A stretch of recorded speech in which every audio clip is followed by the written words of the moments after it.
everyone, have a good day and safe day. I am Meenakshi. मैं आप लोगों को शॉर्ट साउंड्स ऑफ वावेल के कुछ वर्ड्स बताती हूँ. First of all baby, BABY, baby. Baby means होता है बच्चा. EARTH, अर्थ. अर्थ मीन्स पृथ्वी. BIRD, bird. बर्ड मीन्स चिड़िया. SHOE, shoes. शूज मीन्स जूता. DUCK, duck. डक मीन्स बत्तख.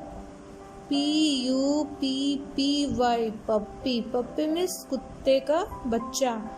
कुछ लोग इसे पिल्ला भी बोलते हैं. NEST, nest. नेस्ट मीन्स घोंसला. FISH, fish. फिश मीन्स मछली. HAND, hand. हैंड मीन्स हाथ.